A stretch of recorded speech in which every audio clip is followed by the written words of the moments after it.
మే 13 తారీఖు ఆంధ్రప్రదేశ్ రాష్ట్ర శాసనసభకి పార్లమెంట్కి ఎన్నికలు పూర్తయిపోయిన తర్వాత ఎన్నికల సందర్భంగాను ఎన్నికలు పూర్తయిన తర్వాత ఆంధ్రప్రదేశ్ రాష్ట్రంలో చెలరేగిన హింసాకాండ నేపథ్యంలో జరిగిన దాడులు దౌర్జన్యాల నేపథ్యంలో అధికార పార్టీ ప్రజాప్రతినిధులే స్వయంగా దాడుల్లో పాల్గొన్న నేపథ్యంలో దీన్ని ముందస్తుగా అంచనా వేయడంలో కానీ తగిన భద్రతా చర్యలు తీసుకోవడంలో కానీ పోలీస్ డిపార్ట్మెంట్ విఫలం చెందింది అనే ఉద్దేశంతో కేంద్ర ఎన్నికల సంఘం ఆదేశాల మేరకు నిన్న పల్నాడు అనంతపూర్ ఎస్పీని సస్పెండ్ చేయడం జరిగింది. అలాగే 10 మంది సబార్డినేట్ ఆఫీసర్స్ని అంటే డిఎస్పీ స్థాయి నుంచి ఎస్ఐ స్థాయి వరకు ఒక 10 మందిని వారిని సస్పెండ్ చేయడం జరిగింది. పల్నాడు కలెక్టరు అలాగే తిరుపతి ఎస్పీలని ట్రాన్స్ఫర్ చేయడం జరిగింది. అంటే నిన్న ఒక్కరోజు 14 మంది అధికారులు చర్యలకు బాధ్యులయ్యారు. ఎలక్షన్ కమిషన్ తీసుకున్న చర్యలకు బాధ్యులయ్యారు. పైగా వీరి మీద డిపార్ట్మెంట్లో ఎంక్వైరీ కండక్ట్ చేయమన్నారు. 2 రోజుల్లో సిట్ ద్వారా కేసు పూర్వపారాలు మొత్తం విచారణ జరపమన్నారు.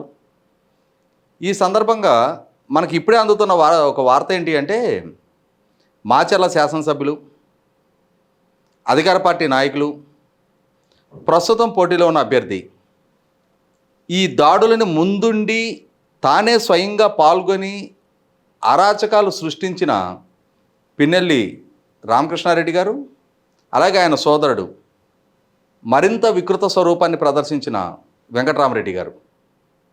ఎందుకంటున్నాను అనంటే ఇతనే స్వయంగా వాళ్ళ స్వగ్రామంలో తెలుగుదేశం పార్టీ ఏజెంట్లు కూర్చున్నారు బూతులో అని చెప్పని ఆ ఏజెంట్ల ఇళ్లకెళ్ళి వారి కుటుంబ సభ్యుల్ని హింసిస్తూ ఆ హింసిస్తున్న వీడియోలు బూతులో ఏజెంట్గా ఉన్న ఆయనకి వీడియో కాల్ చేసి నువ్వు గనక బూతులో ఏజెంట్గా కొనసాగిన పక్షంలో నీ కుటుంబ సభ్యులకి ఇదే గతి పట్టుద్ది అని చెప్పని వేధింపులకు గురి చేసిన తీరు రాక్షసత్వానికి ప్రతీక.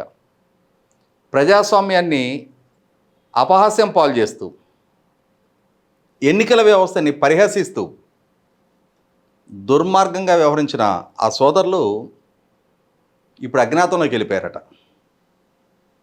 అంటే ఒక పక్క అధికార వ్యవస్థ క్రమశిక్షణా చర్యలకు బాధ్యులవుతూ ఉన్నారు, నాయకులు మాత్రం అజ్ఞాతంలోకి వెళ్ళిపోతూ ఉన్నారు.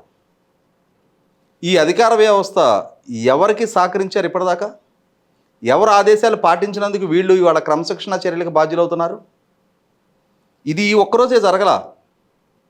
అంటే ఆంధ్రప్రదేశ్ రాష్ట్రంలో ఉన్న అధికార వ్యవస్థ గత 5 సంవత్సరాల కాలంలో జగన్మోహన్ రెడ్డి గారి ప్రభుత్వ హయాంలో ఎన్ని ఉల్లంఘనకు పాల్పడ్డారు? అధికార పార్టీ ఇచ్చే ఆదేశాలని శిరోధార్యంగా భావిస్తూ వచ్చి బిజినెస్ రూల్స్కి లోబడి పనిచేయకుండా, రూల్ ఆఫ్ లాకి కట్టుబడి పనిచేయకుండా ఇష్టారీతిన చెలరేగిపోయి ప్రవర్తించిన పర్యవసానం గతంలో ఒకసారి చూసాం. రాష్ట్ర వ్యాప్తంగా అధికార పార్టీ ఎజెండా అమల్లో భాగంగా తెలుగుదేశం పార్టీ సానుభూతి పట్ల ఓట్లను తొలగించడం, అలాగే అధికార పార్టీ సబ్మిట్ చేసిన ఫామ్ 6లు అవి సరైనవి అవునా కాదా అని చెప్పని కూడా నిర్ధారణ చేసుకోకుండానే 0 డోర్ నెంబర్ల మీద, అసలు డోర్ నెంబర్లు లేకుండా, లేదు ఒకే డోర్ నెంబర్ మీద 100 ఓట్లు, ఇట్లా ఇష్టారీతిన నమోదు చేసిన పర్యవసానం తెలుగుదేశం పార్టీ దాన్ని కేంద్ర ఎన్నికల సంఘం దృష్టి వరకు తీసుకెళ్ళి గౌరవ హైకోర్టు దృష్టికి తీసుకెళ్ళిన తర్వాత అనంతపూర్ జడ్పీసీఈఓగా ఉన్న భాస్కర్ రెడ్డి దగ్గర నుంచి, ఆయనకు ముందు జడ్పీసీఈఓగా పనిచేసిన మహిళా అధికారిని దగ్గర నుంచి పర్చూరు నియోజకవర్గంలో తహసీల్దార్లు, సిఐలు, ఎస్ఐలతో సహా సస్పెండ్ అవడం జరిగింది. రాష్ట్ర వ్యాప్తంగా 10ల సంఖ్యలో బిఎల్ఓలు సస్పెండ్ అవడం జరిగింది. అంటే అల్టిమేట్గా బెనిఫిట్ పొందేది అధికార పార్టీ నాయకులు. వీళ్ళు ఈ చర్యలు తీసుకోవడం ద్వారా, ఈ దొంగ ఓట్లు నమోదు ద్వారా ఎన్నికల లబ్ధి జరిగితే అది అధికార పార్టీకి ఆ లబ్ధి చేకూరుతుంది. ప్రత్యర్థుల ఓట్లు తీసేయడం ద్వారా ఆ ఎన్నికల లబ్ధి చేకూరితే అది అధికార పార్టీ పోటీ చేసే అభ్యర్థులకు చేకూరుతుంది. వాళ్ళు ఆదేశాలు ఇచ్చారు, వీళ్ళు పాటించారు, కానీ క్రమశిక్షణా చర్యలకి, సస్పెన్షన్లకి వీళ్ళు బాధ్యులవుతూ ఉన్నారు. వీళ్ళకి ఆదేశాలు ఇచ్చిన నాయకులు వాళ్ళందరూ సేఫ్గానే ఉన్నారు. ఈరోజు దాకా ఒక్క నాయకుడి మీద ఒక్క అక్రమాలకు సంబంధించి కేసు నమోదు కాల. తిరుపతి పార్లమెంట్ ఉప ఎన్నిక సందర్భంగా చూసాం. దొంగ ఓటర్ ఐడీలు ముద్రించారు అని, వేలాది మందిని దొంగ ఓటర్లను రప్పించారు అని చెప్పని దానికి సహకరించిన ఐఏఎస్ అధికారి గిరీష్ దగ్గర నుంచి, తిరుపతి డిప్యూటీ మున్సిపల్ కమిషనర్ చంద్రమౌళేశ్వరరెడ్డి దగ్గర నుంచి చాలామంది సిఐలు, ఎస్ఐలు, హెడ్ కానిస్టేబుల్స్ వరకు సస్పెండ్ అయ్యారు. కానీ ఆ దొంగ ఓటర్ ఐడీల ద్వారా, ఓట్లు నమోదు ద్వారా ఎన్నికైన డాక్టర్ గురుమూర్తి అతను పార్లమెంట్ మెంబర్గానే కొనసాగుతూనే ఉన్నాడు. అతను మళ్ళీ అభ్యర్థిగా పోటీ చేశాడు. ఈ దొంగ ఓటర్ ఐడీల ముద్రణకి కీలక వ్యక్తిగా భావించిన చలమణైన ప్రచారంలో ఉన్న ప్రస్తుతం తిరుపతి నుంచి వైసీపీ అభ్యర్థిగా పోటీ చేసిన భూమన అభినయ్ రెడ్డి, అతని మీద ఏ కేసులు లేవు. ఈ దొంగ ఓటర్లను తరలించడం కోసం వందలాది బస్సులని ప్రొవైడ్ చేసి వాళ్ళని తరలించుకొచ్చిన పెద్దిరెడ్డి రామచంద్రారెడ్డి గారి మీద ఏ కేసులు లేవు. కానీ అధికారులు మాత్రం బలిపశువులుగా మారుతున్నారు.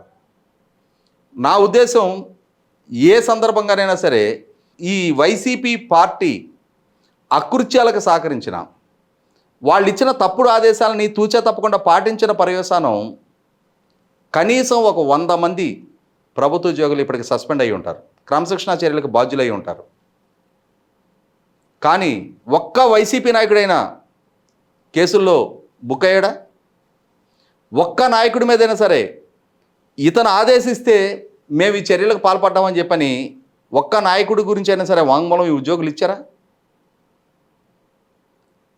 ఇవాళ ఆదేశాలు వాళ్ళు ఇచ్చారు, మీరు పాటించారు, మీరు ఇవాళ అవమానపడతా ఉన్నారు. మీ కెరీర్ నాశనం అవుతూ ఉంది. మీ ట్రాక్ రికార్డులో బ్లాక్ స్పాట్లు ఏర్పడతా ఉన్నాయి. మీ కుటుంబ సభ్యులు ఎందుకు మీ ఆయన సస్పెండ్ అయ్యాడు అని చెప్పని మీ సతీమణి ఎవరైనా ప్రశ్నిస్తే, ఆ ఎమ్మెల్యే గారు ఆదేశాలు పాటించినందుకు, మీ బిడ్డలను ఎవరైనా మీ నాయన ఎందుకు సస్పెండ్ అయ్యాడు అని చెప్పని ఎవరైనా ప్రశ్నిస్తే, ఆ ఎమ్మెల్యే గారు ఇచ్చిన ఆదేశాలు పాటించినందుకు. మరి ఎమ్మెల్యే మీద కేసులు లేవే? తప్పుడు ఆదేశాలు ఇచ్చింది వాళ్ళు. ఈ ఆదేశాలు అమలు జరిగితే లబ్ధి పొందేది వాళ్ళు. ఈ ఒరవడి ఇదే విధంగా కొనసాగకుండా ఉండాలి అని అంటే అసలు సిసలు బాధ్యులు ఎవరు, దోషులు ఎవరు అని చెప్పని ముందుకొచ్చి మీరు సమాధానం చెప్పండి. ఒక్కళ్ళు కూడా ఆ రోజు ప్రజా జీవితంలో కంటికి కనపడరు. ఈ పిన్నెల్లి రామకృష్ణారెడ్డి లాగానే అజ్ఞాతాల్లోకి వెళ్ళిపోతారు. ఇక్కడ మీరు గమనించుకోవాల్సింది, పాలకులు, అధికార పార్టీ నాయకులు వాళ్ళు ఆదేశాలు ఇచ్చారు అని చెప్పని వాళ్ళు తానా అంటే మీరు తందానా అని చెప్పని ఆడుకుంటా వెళ్ళి ఈరోజు ఎన్నికల ఫలితాలు ప్రతికూలంగా మారుతున్నాయి అనుకోగానే అల్టిమేట్గా టార్గెట్ ఎవరవుతున్నారు?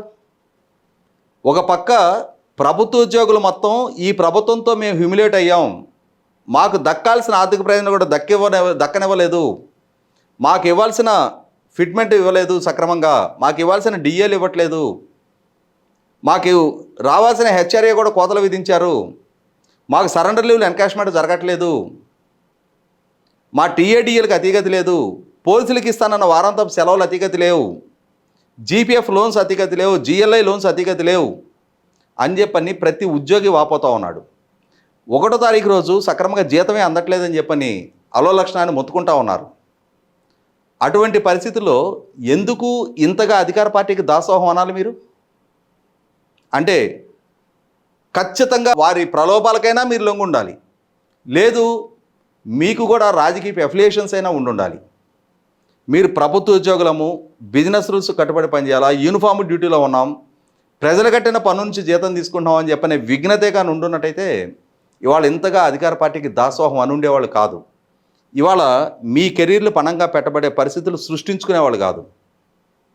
ఇప్పటికైనా సరే మేము ప్రభుత్వ ఉద్యోగులం, సమాజానికి బాధ్యులం, చట్టానికి బాధ్యులం, ప్రజలకు బాధ్యులం, ప్రజలు కట్టిన పన్నుల నుంచి మాకు జీతం అందుతుంది అనే విఘ్నత ప్రదర్శిస్తే ముందైనా మీకు గౌరవం నిలబడుతుంది.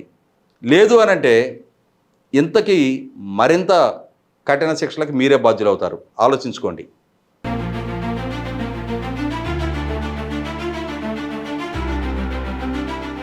Like, share and subscribe to Rajaniti channel.